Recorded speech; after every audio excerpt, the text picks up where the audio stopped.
OK, this is the fourth and final detection strategy, and it's different from the first three. If you think back to specification, signature, and anomaly-based detection, we were always looking at the input itself. In other words, the user types some input, like their age or a file name, and we read the string that the user provides to try and determine a yes or no answer. We were always looking at the input itself. In this fourth detection strategy, we will not look at the input at all. So the string that the user inputs, we don't look at that. Instead, we look at the actions that the input triggers. So we look at what happens on the server in response to the inputs. And that's different from looking at the string itself. So for example, instead of looking at the age number, we look at what SQL query gets generated in the backend, or we look at what file gets pulled from the disk. So we're not looking at the exploit anymore. We're looking at the result of the exploit to see what happens. Now, this category has the same subcategories as we saw earlier. So how do you specify what the behavior is allowed and what behavior isn't allowed? You can use a deny list. You can say, these are disallowed behaviors. Everything else is OK. You can use an allow list. These are the things that are allowed. All other behavior should be flagged. Or you can learn a model just like we did before. But instead of learning models or writing lists of inputs, you are now writing lists or learning models of behaviors. That's why it's called behavioral detection. You're looking at what happened instead of what the input was. So if that sounds kind of vague, here are some concrete examples. Earlier, with the path traversal attacks, we always read the user's string. What is the sequence of letters that they provided that corresponds to their file name and is allowed or not? Here, we're going to totally ignore what the user typed, and instead, we're going to look at the disk to see what files were accessed. If the passwords file, which is in that private folder, gets accessed, we might flag, and otherwise, we might not flag. So we're not looking at the input. We're looking at what the input caused. It doesn't matter if the user used ...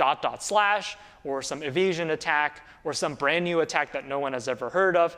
If it accesses the passwords file, we are going to flag. Or with buffer overflows, we can look at what the C program is doing. So consider a program that you've written, and in the program, you never call the exec function. You search through all the C code that you've written. You, as the programmer, never call exec. So if you start running this program and watch what it does, it would be pretty weird if this program started running the exec function.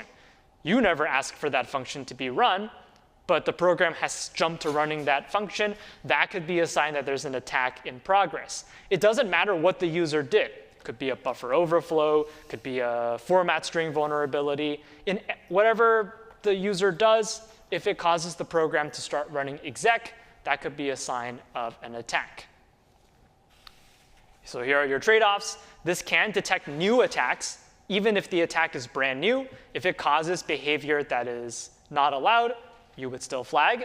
This can have low false positive rates if you design it properly in specific settings. So for example, in the exec example from earlier, if the program starts running a function that you never called, that's a very strong sign of an attack. It's probably not a false positive. This can also be fairly cheap because there are existing tools that already do this. So there's already monitoring tools that check what calls are being made. You can use those tools to help you build your detector. Now here are some drawbacks. There could be false positives. For example, what if your code is trying to access the passwords file, but not because of an attack, but instead because someone wanted to log in and you had to check their password? That could be a false positive. This behavior of accessing the passwords file can be done by non-attackers as well. One other drawback that the other three didn't have is that it only detects attacks after they happen. By the time someone accesses the passwords file and you notice, it might be too late. They might already have your passwords file. So this is different from the earlier cases where you're checking the input, and that could be before the passwords file is accessed. Here, because you're looking at the file access, it might be too late by the time you catch it. Also, this only detects attacks if they succeed. So if someone tries a buffer overflow but they fail, then the exec function doesn't execute. But maybe you still want to flag that. Maybe you want to flag that someone tried the attack, they just didn't succeed. And if they didn't succeed, behavioral detection might not catch the fact that someone tried and failed.